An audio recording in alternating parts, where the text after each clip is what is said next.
It is time. It's time to stop hiding. It's time to stand up.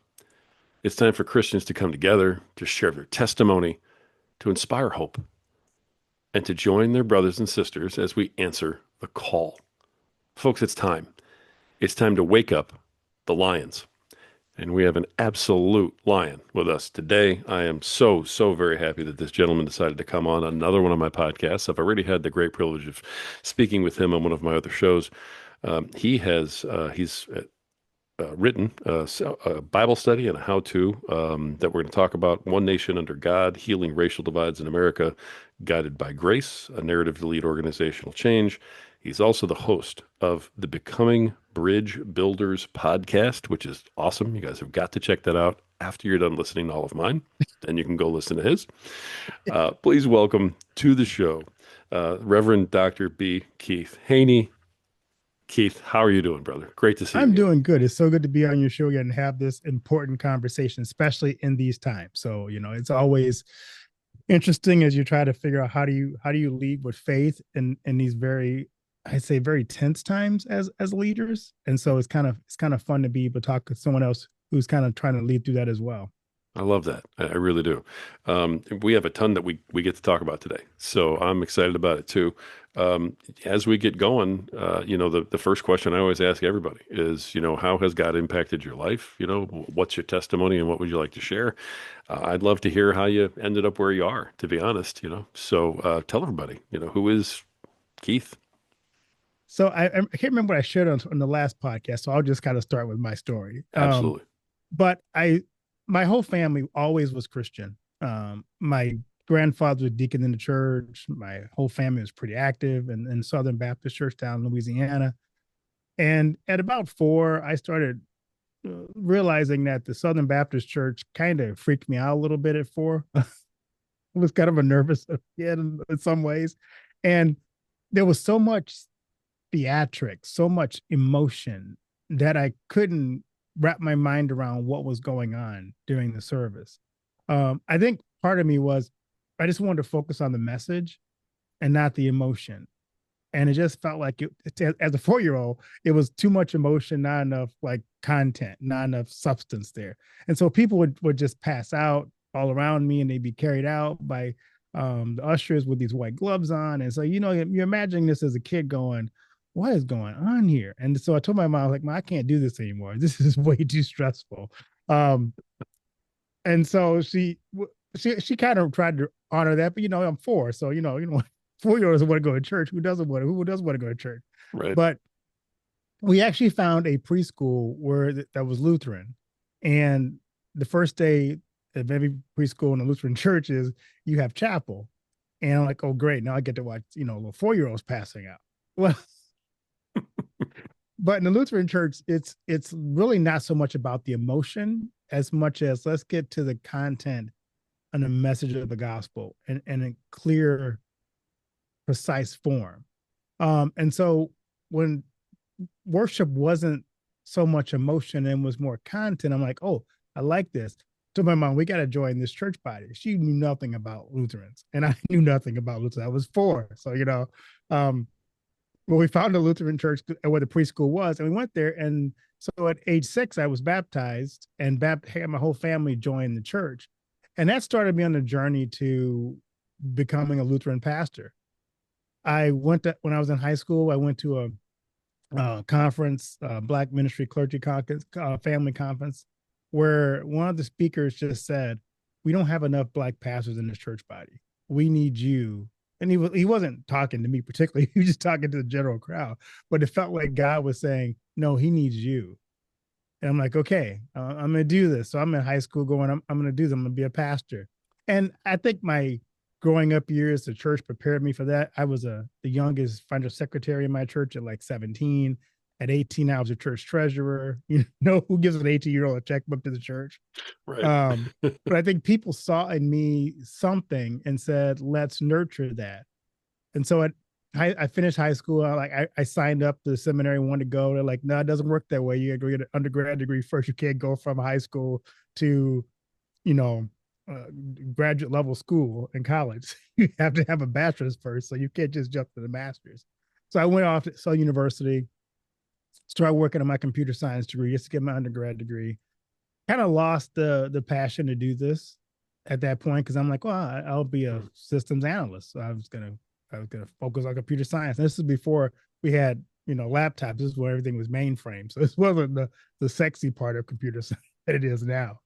But somebody sent my name in to go back to the seminary for a visit, a campus visit, and I'm like, well, great. It's a free trip for me to fly to St. Louis. Never been there before. I was a big Cardinal fan. Like, oh, right, cool. I'll do that. Still wasn't planning to go yet. I walked on that campus and those 15th century Gothic buildings, and it was like the passion reignited in me. It's like you have to do this. So I went back and finished up my college career. I thought I had a lot more time to go because I was kind of enjoying college, so I wasn't like in a hurry to graduate. But I got back and figured out I was really only a few classes away from graduating, so I ended up graduating in the mid-year, like December of '87, and then went off to start my seminary career, and rest was kind of history. Nice. Nice. Okay. Nice. You when you were pulled away, when you were considering the other path, um, did that ever really sit well with you? Or did you always kind of feel like, man, am I doing the right thing? Was it a little unsettling, or were you like, really, I'm going to go do this, and that's that, and you Well, felt that all the way through? the weird thing about the me kind of drifting away part was it wasn't like a lot of college kids who drift away. Like I never left, I never stopped going to church. I still went every Sunday.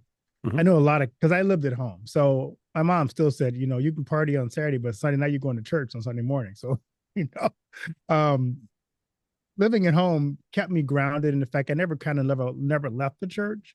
Hmm. It was just, this was I'd forgotten why that passion was there. And it may have been good because but all the decisions I made in college were still kind of grounded in my faith. So like every college kid, there's those people like, hey, come over and smoke a doobie with us. I'm like, yeah, no, not really, not my kind of thing.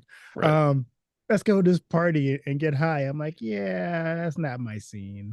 So I never was in the college scene particularly, uh, but when it came back, it was like, yeah, because I never really left the path.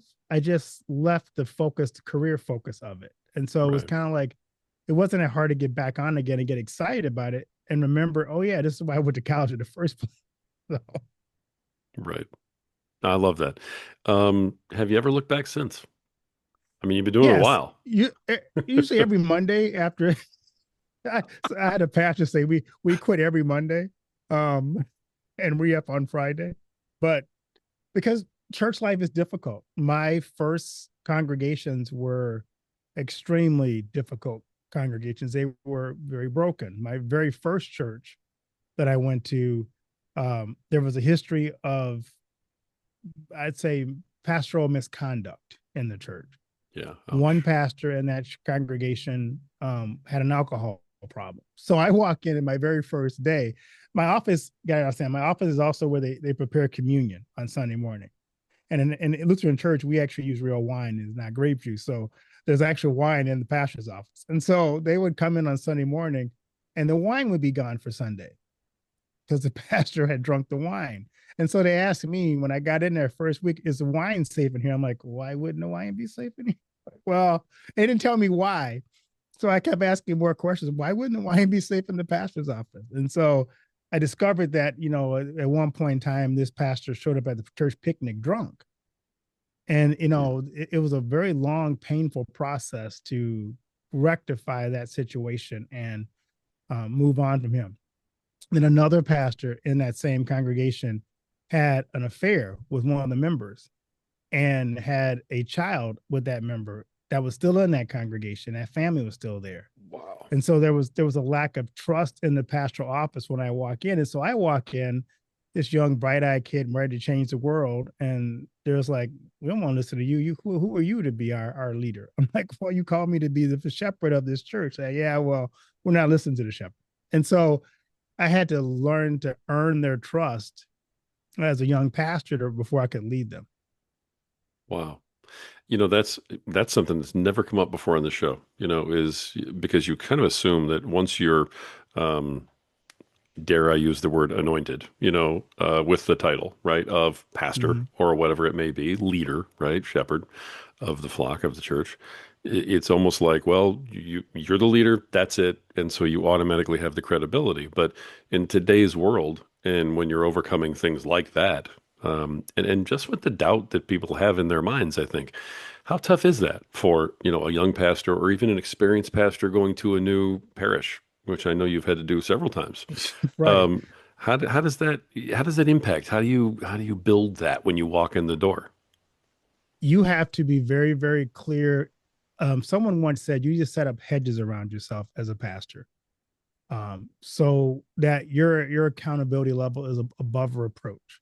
And Hmm. so I learned early on, you had to make sure, or I had to make sure that there was never a question about what I do, my integrity as in the pastoral office. And that's hard to do because let's face it, Satan knows what you're trying to do, and he will throw Right. everything he can at you to make sure you don't accomplish that. But like for example, I have a policy where I do not travel with women in my car alone who are not my wife. I don't care where we're going. It could Right. be we would have our staff luncheons at the end of the year, and they go, "Hey, can we ride with you?" I'm like, "No, you cannot." Um, like we're just going down the street. I'm like, I don't care if we're going around the corner. No. And they think I was this old fuddy duddy. I'm like, no, because in my very first church, I was meeting one of my members, and we met at her home, and she was a female member, and I was there with her, her husband, and her grandchild. I still got accused of going to her house and having an affair with her, even though her husband was in the room the entire time. Oh my word. And it was like, imagine what it would have been like if that person had not been there. Yeah. So I learned early on, you always have to make sure that you protect yourself from being above reproach, and it's hard because there's so many things that you don't even think are just innocent things that can lead to something else totally. So you have to earn trust, and for that church, it took years for me to earn the trust to know that I am not the last pastor, the last two pastors who did these kinds of things in your congregation. Yeah. Yeah. And you mentioned it's a long-term thing. Um, it seems like a precarious position to be in, though. So, I mean, when you have those policies, for instance, hey, no, no woman who's not my wife is getting in my car. Right. Is that something that you then like make very public, and put out there to again put the hedges out and make sure that you're there, or is it just something that comes up if someone says, "Hey, can I get a ride?" I don't put it out there. I just because it's not about me having a set of rules that they can check off and go, oh, he broke this rule or he broke that rule. Right. It's just my own internal thing of I'm not doing that because I don't and people notice. Well, I never see him with anybody else in the car except his wife. It becomes you need to see it before you believe it. Me telling you that's my rule, Uh, and then suppose you see my cousin in the car with me who's a female. You're like, oh, he breaks his own rules. So you can set yourself up to be more get more accusations right. by publicizing your rules. And I'm not sure why you publicize them. Other than I know it seems like it's accountability, but Yeah. you're also putting yourself on to put a target on your back for no apparent reason. That makes sense. That does make sense. Yeah. The just under the credibility issue. So now you've done this several times from the time when you and I met last time. I remember you telling me several stories about how you went to a different church and sort of started over. Was that like church planting that you were kind of doing, or were these existing churches that you were going to fix? What's sort of been your niche in in that field? What do Right. you get called to do? My hope was always to do church planting. My niche had always been inner city urban restarts, or not restarts, reclamation projects. There were Uh, churches that were on the decline or in very, very depressed neighborhoods. My very first church wasn't as bad a neighborhood as the other ones were. But other ones were kind of in more depressed urban centers. In St. Louis, there was the one I had two in St. Louis. One in St. Louis was near St. Louis U, which is called the Central West End. So it's a part of St. Louis that part of it's on the borders on a very rough neighborhood. Part of it borders on the backside of St. Louis University. So you had this weird possibility of reaching college kids, possibly, but also there was lower income people south of the church. The other church in St. Louis was in an area called Walnut Park. That area was very depressed. At one time, that was a mostly white neighborhood that got redistrict or whatever you call it, not redistrict, but reallocated in terms of who would stay there. So it became low income housing. So all of a sudden now all the people who were white there sold their houses and moved out because it was becoming almost like not Section 8, but it's kind of like that kind of a low income housing Sure. community. Oh, It bordered on Ferguson, Missouri, which where all the stuff happened with Michael Brown years ago. right. So that neighborhood was very, very depressed. And the members of the church in that Walnut Park community actually kept the church open until they could sell their property. And then they all moved out and let the blacks who were in the neighborhood move in. And so they kind of all abandoned them. Like, here's a church now. We paid off the debt. You can have the building. So I walked in there and they didn't really know how to lead or run the church because they were never really in charge of the church. The whites were until the debt was paid off. Because a lot of them put their mortgages some of them put their mortgages on the line to secure the Hmm. debt for church. So Okay. Wow. it's a very interesting situation there. Yeah. How many times have you gone to a different place and had to start over? Oh, look, you were frozen. Yep, I just came back, and Okay. I think we're good. How many times have you had to go someplace new and start over? I've served three different churches. Actually, four if you count the one being a dual parish. And the last one was in Milwaukee.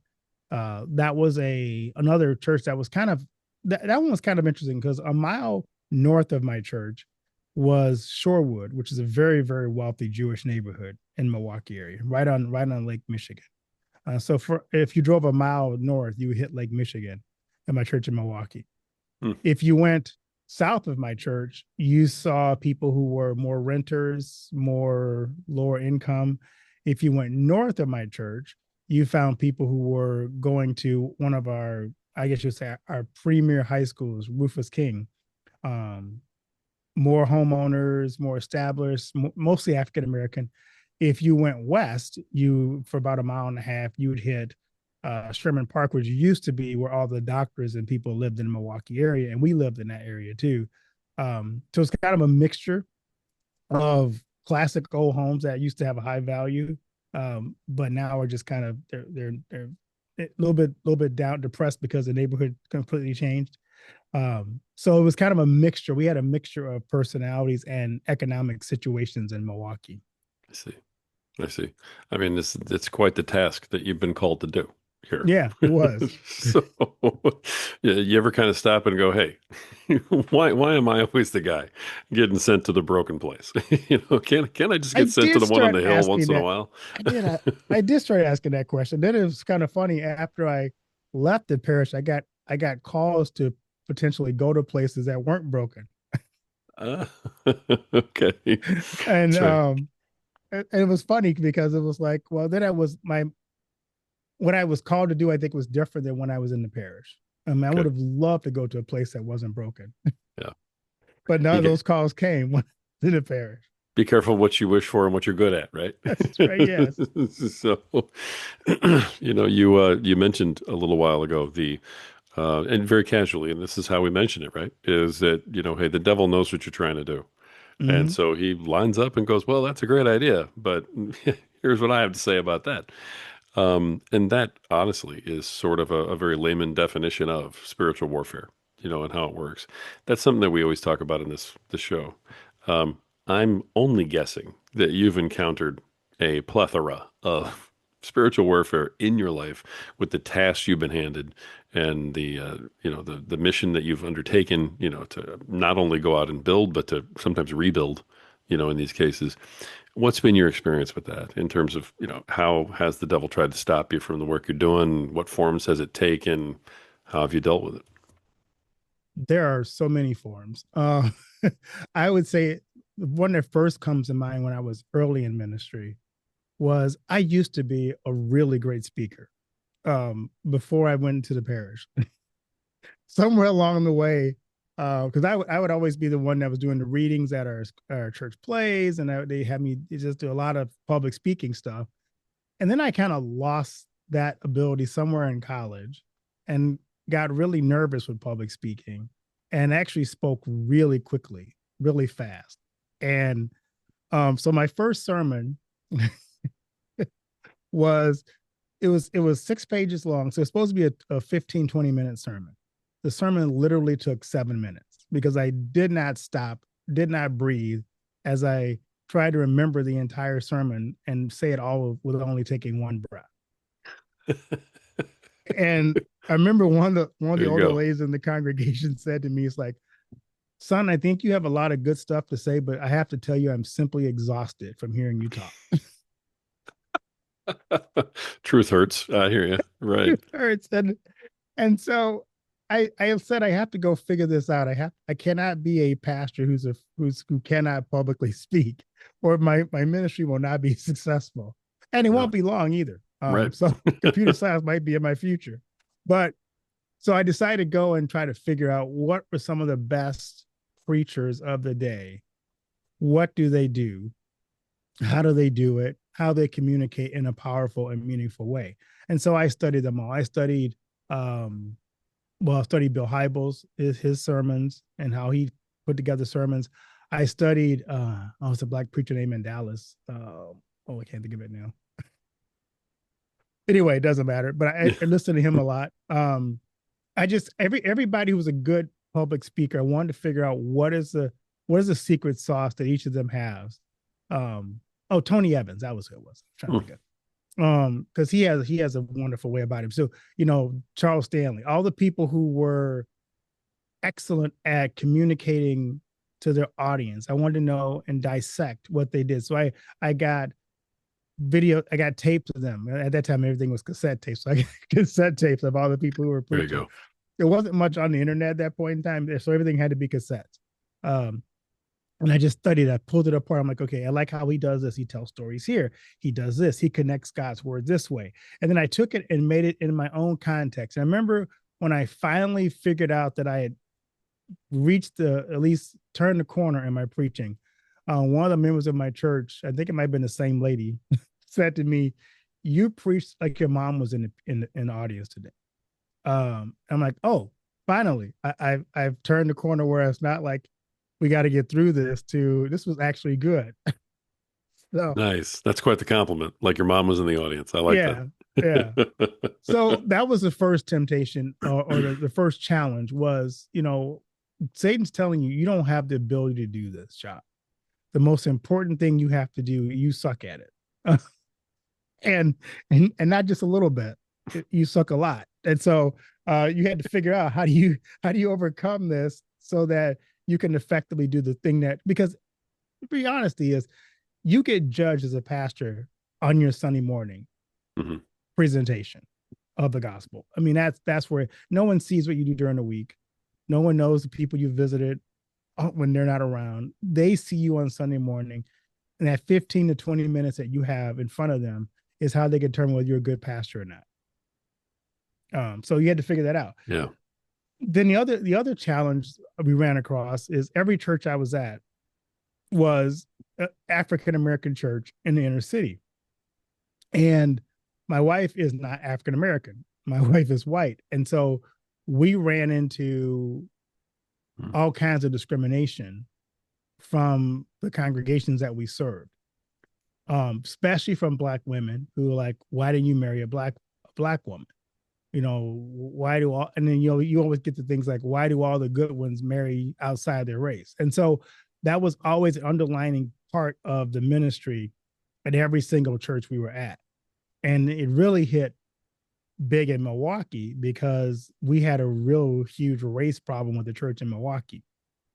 The church in Milwaukee was 70% Black and 30% white. When I got there, there were two choirs. We had a sanctuary choir, which was basically the white people who sang classical music, classical church music, And then we had a gospel choir which sang gospel music. And the services were divided because my church body, we were very liturgical. So we had a liturgical church service when the whites would sing on first and third Sunday. And we had an urban gospel type service when the black church choir sang on second and fourth Sunday. And fifth Sunday was kind of a mishmash of, I don't know what it was. It was kind of like a cornucopia of just badness. But but whenever the white choir would sing, the blacks would cover their ears like they were being hurt. And when the blacks would sing, the whites would cover their ears and make faces. Like, we got to stop this. We can't be a divided church. So I got rid of all the services that were dividing us. Said we're not going to use any of these two services anymore, not strictly. We started using a more narrative service, and they would both sing at both services. Now, we had to also make sure that no choir sang more pieces than the other choir, because that was also the point of contention. You know, if the white choir got two pieces and the black choir wanted two pieces, and Right. he's like, no, here's where you're singing, here's how many times you're singing, that's it. And we just had to and I said, I want you to think of worship like a family. At a family, there's sometimes you get your favorite meal, and there's sometimes your cousin or your father or someone else gets their favorite meal. But no matter whose favorite meal is being picked that Sunday, we all eat. And so you got to think of it this way: is you may not have your favorite song every Sunday, but the song that we're having or the music we're playing is somebody's heart language. Mm-hmm. And we're going to honor the fact that that's their heart language. Wow. And so we had to kind of deal with the fact that we're worshiping God in our heart language. And that's what music is to us. We have to understand that if we're going to do this effectively. Nice. And you had mentioned to me before that your wife was white. And so, I mean, I guess that didn't really occur to me in terms of dealing with those issues, on a regular basis. So when you walk in and you've got that situation where there's already segregation, self-segregation, the whites form their choir and the black people form their choir. And you're going, look, we're all one congregation. What is everybody doing? Do they look at that and go, oh, well, because you have a white wife, you aren't, like you have no credibility. One of us, right? Right. Yeah. You know what I mean? So does like both sides don't like you almost, right? Because of the situation, or did that make it easier? Like, hey, look, I've done this in my personal life. You guys can do this here in church. It didn't make it easier. It made it more. Okay, so the problem with the church in Milwaukee was simply this too. The previous pastor was great at compromise, but he wasn't great at leading. So what I walked into was a church where we don't pick a side. We just kind of make everybody. So everybody was mutually unhappy when we walked in. Wow. Because compromise never makes anyone happy. And it was compromised to the point where you coddled each side to try to find happiness in the middle, and there was no happiness in the middle. So when I came in, what they wanted, they said they wanted was a strong leader, until I became a strong leader. Because then what I got was pushback from the members going, well, we didn't want that kind of leader. And it got so bad actually at one point where we were going to vote. So they got mad at me and they wanted to take away my mileage as a pastor and say, you drive this church van all around town so we can save money. I'm like, first of all, this is a stupid idea. To drive a 15-passenger van to make my calls on will cost you a lot more than giving me the mileage to drive my own car at 58 cents a mile, whatever it was at that point in time. Right.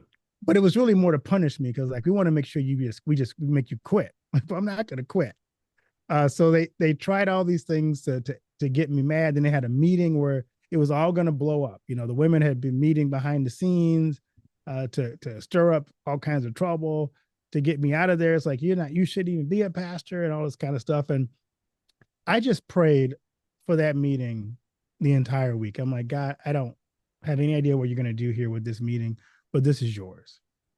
And God showed up in an amazing way at that meeting, because all the people who had aligned against me, all the women, when the lead antagonist came up and presented her idea, and she was a treasurer at the time, that we want to basically get rid of the pastor and we want him to leave. He's not qualified to be our pastor. People's like, whoa, whoa, whoa, whoa.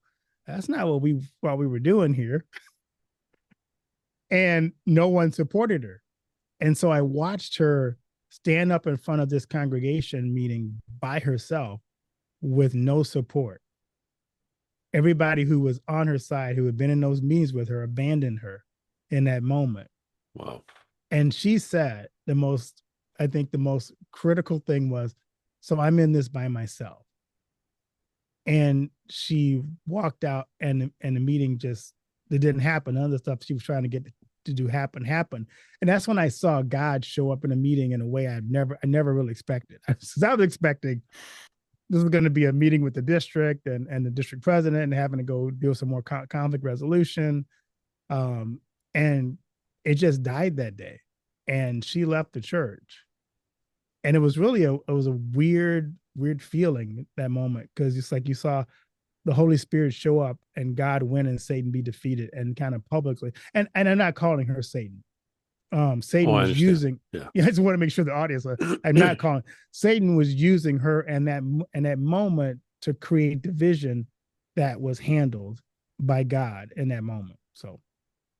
Wow. Yeah, that's quite a story.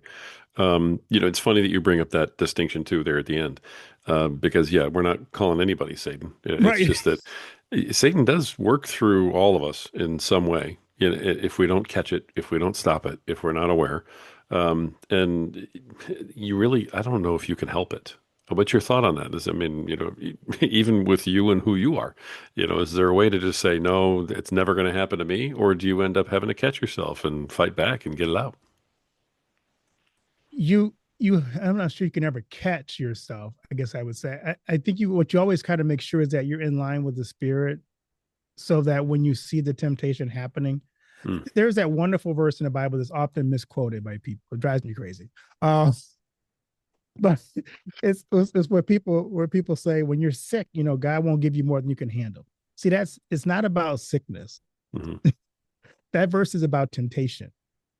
God will not tempt you beyond what you can bear, and he will always find a way out of it. So yes, you may have temptation. You may be tempted to make bad choices, but God will always give you a way out. He won't tempt you beyond your ability to resist it. So Hmm. that's what that verse is really about. And I think, to go to your question, while we may not always see it, God always gives us the ability to deal with the temptation and find a way out of it. Nice. Nice. I appreciate the distinction on all of that. Yeah, for sure. Any other ways that you can think of? Those are great examples of how that, has impacted your life. Anything else come to mind right away? Yeah, it was my very first church. When I had the real first, I think I say so. I got to explain a little bit about my journey too, because I'm not always the leader that people see before them. True confession time. Oh boy. Yeah, that's All right. right. Convention time. When I came out of the parish, I really wanted to be. I wanted to be liked. I mean, who doesn't want to be liked, right? And to be a leader means they're not going to always like you. So I would give in to a lot of stuff that shouldn't have happened with the church leadership, because I'm a new pastor and I wanted people to like me. And I would come home and people would attack me in meetings, and I just go, "Oh, it's okay. They're they don't mean it." And Mm. I'd be like sick by it. And I go to Burger King or McDonald's, because I'm like, yeah, it was a stressful meeting, and nothing fixed stress like a Big Mac, right? Uh, Right. but one Yeah. day I came home, my wife said to me, "It's like, you why don't you fight back? It's like, you don't feel better when you don't fight back." It's like, yeah, as a matter of fact, you feel worse. It's like, what's the worst that could happen if you stand up and and say the right thing? And I'm like, well, I never thought about that.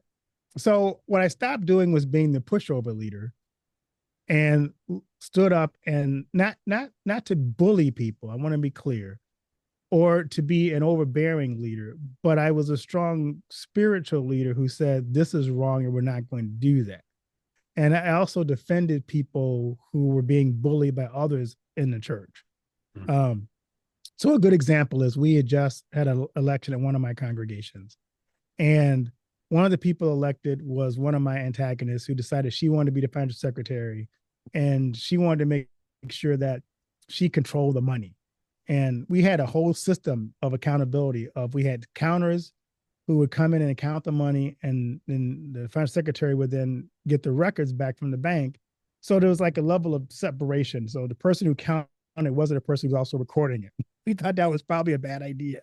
But she's like, no, we're going to do it my way. I'm going to get my own set of counters, and we're going to do all that. We don't do it that way. So we wouldn't give her the safe combination.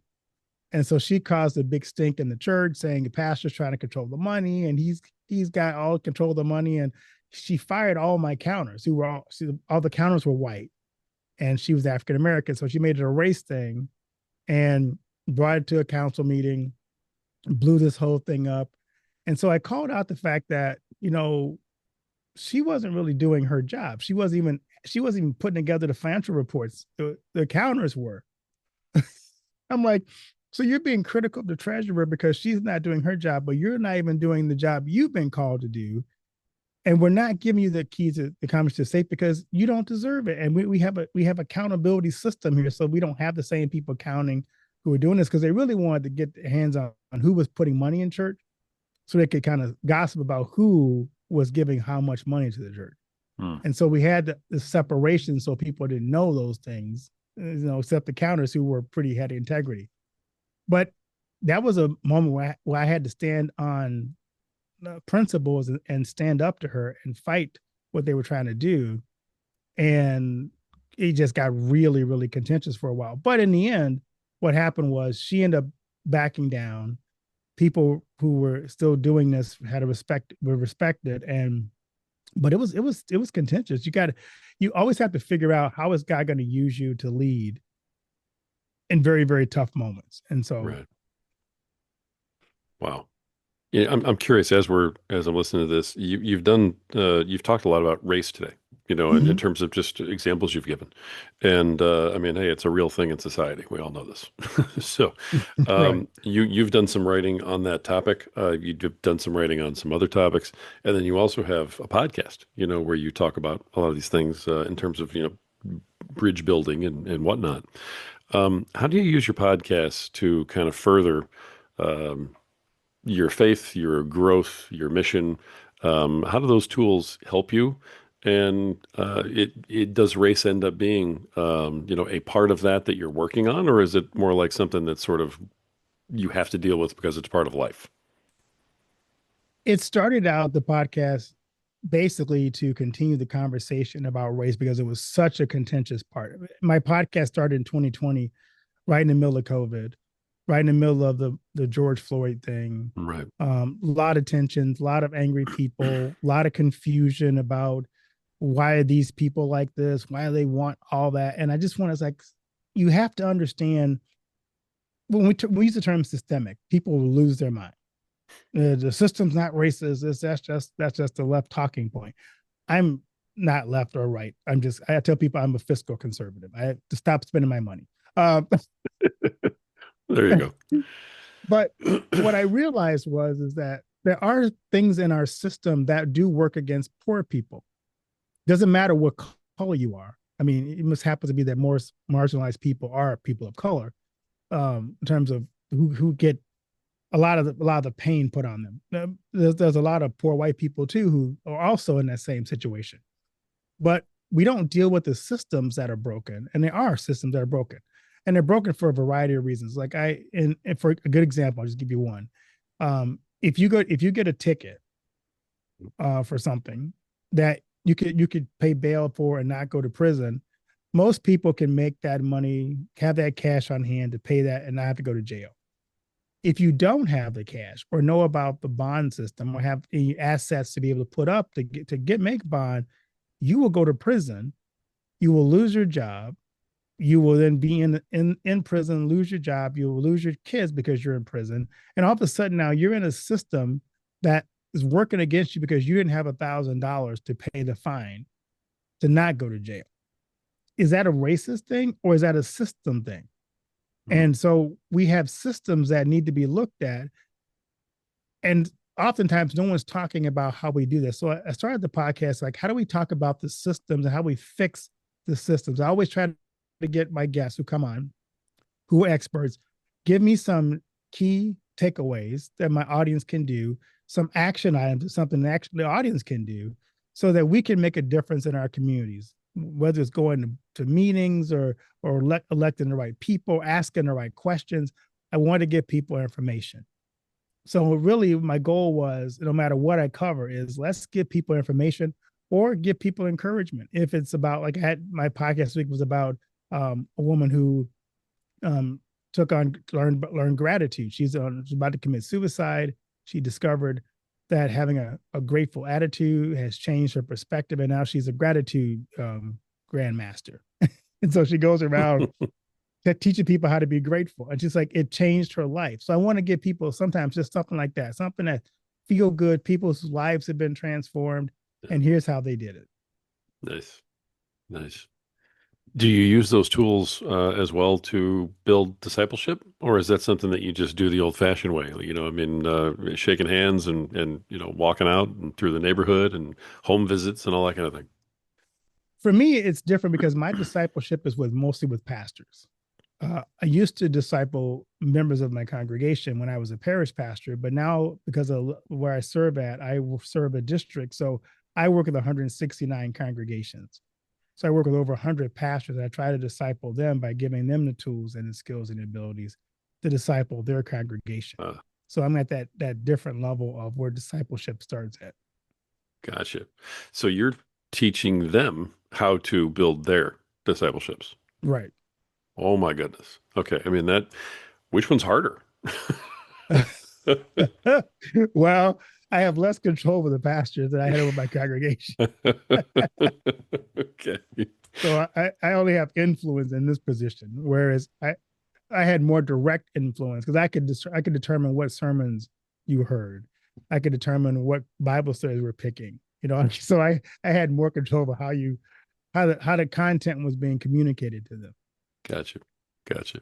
Well, so you're not only a lion yourself, but you're also building other lions to go out there and, build their congregations and to build more lions under them.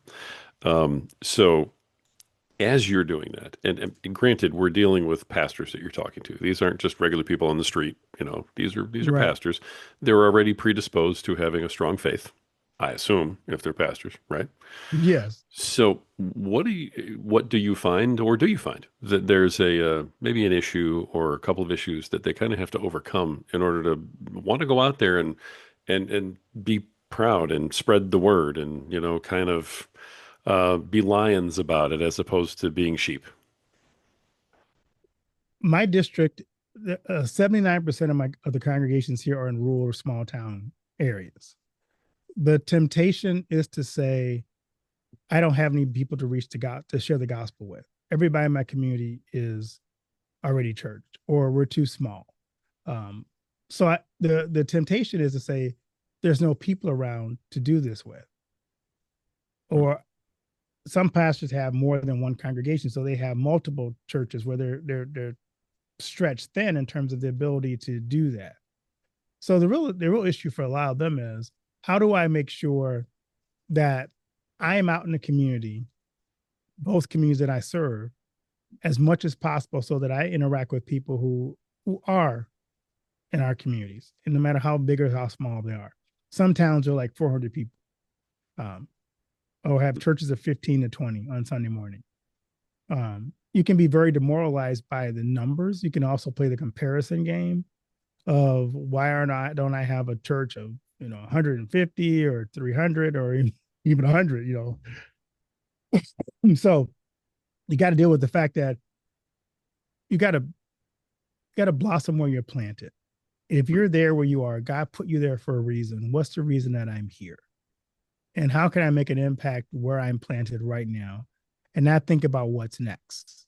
What are the things I can do in my community with my local farmers? I mean, some pastors, they discovered that the best way to get things done is to go sit on a tractor with one of their members and learn from farmers, and connect with other farmers. So it's like, you just got to figure out what's your unique niche, and how does my community need me to be a shepherd to them? Interesting. Okay. Yeah, I like that. So there isn't any one thing that's sort of holding people back then. It's just everybody has to find their own path. What holds us back is the fact that we don't think we can do it. We we think that the task is too hard. Society has changed too much. People are less open to the Word of God. I don't think that's true. That people are spiritually hungry. We just have to realize that they are spiritually hungry, and Yeah, we have to find a way to convince them that the church has the answer, and we nice. convince them that by having the truth of God's Word poured into their lives. Nice. Nice. Let me ask you this too. Where do you see the young people of today? Where are they? Are they joining the church? Are they, straying from the church? Or do they need leadership? What are your thoughts on, the Gen Z population in and around church today? There are two different. There's male Gen Z and there's female Gen Z. I think I see more male Gen Z are coming back to a more conservative view of the church and family. I think female Gen Zs tend to not quite be there yet. And they're frustrated, I think, and maybe they give more into some of the cultural stuff that's going on and buying into it.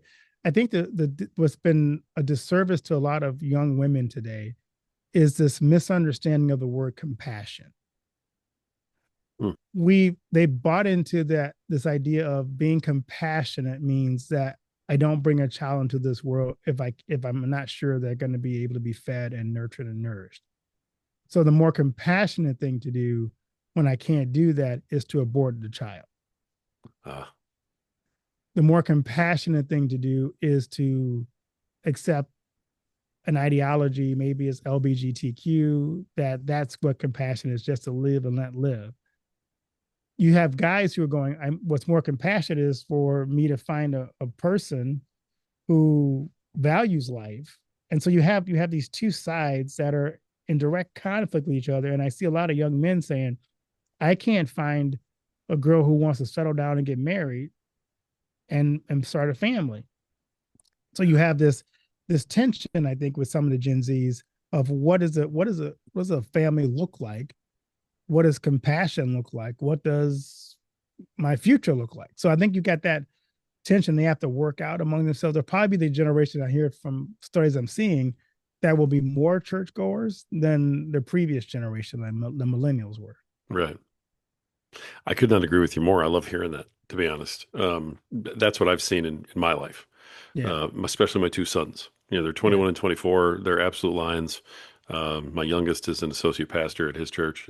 There's, so that's exactly what I'm seeing. And those are the ladies that they went and found. Yeah. Were the ones who, had similar beliefs, wanted to settle down, more traditional values. But it's interesting to hear it from your perspective, and I appreciate you sharing that. Last question on that, topic then is that if that's what we're seeing, and you and I are both seeing it from our, various perspectives, what's the responsibility of the old lions? The yous and the me's out there Right. who are, been watching it all going on. What's our responsibility to help them along? We have to get young people early on and really instill in them family values. Hmm. We have to reestablish that at an early age before they get to school and become indoctrinated. And it's a bad word, but it's true, indoctrinated by some of the things that are being taught in the school system. Yeah. That is not healthy. There isn't compassion. It's couched as compassion. It's just plain old. We go back to the faith. It's just plain old sin being couched as compassion. And so how do you teach what true compassion is, what is true acceptance, what is true love of God, what is true grace, and not ruin it by this worldly view of compassion? Yeah. Because that you I think you should be encouraged by the fact that women today, especially women, want to be compassionate. They want to have a heart. I mean, that's the thing that makes them special. Men are supposed to be lions. Women are supposed to be the ones that tame the lion. you know, um, and so they're taught to be compassionate. They're taught to bring to the manly machismo, whatever you want to call it, a softness that's there. And so I think some have played into women's compassion gene, and they've turned it against them for the detriment of society. Wow. I, fantastic perspective. I absolutely love it. Especially the taming the lions comment. I'm pretty sure that's happened to both my boys too. So There you go. I know what happened to their dad. So Yeah. it's fair. It's very fair. All right. Keith, listen, before we wrap up, how can people reach you? If they want to, contact you, listen to your stuff, what's the best way to reach out? The best way is my website, becomingbridgebuilders.org. You can also follow the podcast on all the podcast platforms, Becoming Bridge Builders or Narrative Voices if you love authors, or if you want to know about entrepreneurs, Trailblazer and Titans. Those are where I have all Oh, right. my entrepreneurs, which are kind of cool. Some of them are Christian and some of them aren't, but you learn a lot about how do they view leadership in that Trailblazer Titan. I want to kind of get a podcast where people can learn what makes those guys tick or those gals tick. So that's what the Trailblazer Titans was all about. Nice. I'm sorry. We should have covered that earlier. We just got right into That's the all right. conversation. It was wonderful. Yes, that's right. I forgot you had the other podcasts here. I got to read my notes better, but thank you for getting that out there because you do a lot. I mean, you really do. You put a lot of information and content out there for folks that's very valuable. So I'm glad you brought that up. I'll make sure that we link everything Sounds in good. our show notes for everyone. So, as we wrap things up, let me ask you this: the especially given your position and what you've been through, you have a very unique perspective on this from the average person on the street. The I have seen a lot of people, especially since I started doing this podcast, they're kind of coming out of the woodwork, who really want to become lions, but I don't know if they're scared or if they're hesitant or maybe just hmm scared, hesitant, a little withdrawn. Um, they're a little timid, maybe. They want to become lions, but man, they're just not sure how to kind of get started doing that. They're not ready to walk out the door and just start growling. But they really do want to do it. Is there a what's your advice to those folks on how you can start? Maybe a good first step, maybe a good piece of advice on a perspective or something. Anything you can help me with this question that I could barely ask you. Sure. I know for me to become to tap into my inner lion, you have to not worry about criticism. You can't worry about Hmm. people's thoughts about you. You can't worry about whether you'll be liked because I wasn't called to be liked. I was called to lead. And I would tell people you were called to lead. You were called to do something that only you uniquely being gifted to do. And it's your calling and it's your mission and it's your task. You have to pour into that task. You know what it is. It's in your heart. You may be afraid of the results when you pull it out, but it's so much better when you live into your calling versus hiding from your calling. Because the lives you will impact by living into your calling, pouring into your calling, stepping into your calling will be transformational. And I hate for people to miss out on that transformational ability because they're afraid of what it will be like to not to step into it. So I say step into it. Don't worry about it. God's got your back. I love that fact that not only whatever God calls, equips the called. Is what else like he doesn't Yep. call the equip, he equips the called. Yeah. So he will equip you for it. I'll give you the power to do it, transformational power. So step into it, your calling. Nice. Wonderful wrap up. I love that. All right. Thank you so much for that. That's perfect. Reverend Dr. B. Keith Haney, thank you so much for joining us today, for having this awesome conversation, and just for sharing everything that you did. I'm sure that somebody somewhere is having a difference made in their life right now because of this conversation. I really appreciate you. Thanks for coming on. Well, thanks for having me. Yeah, absolutely wonderful. Folks, it's time. It is time to wake up the lions. More than that, though, it's time for you to take your rightful place with your brothers and your sisters and let them hear you roar. The world is ready. So are you. You just have to believe it.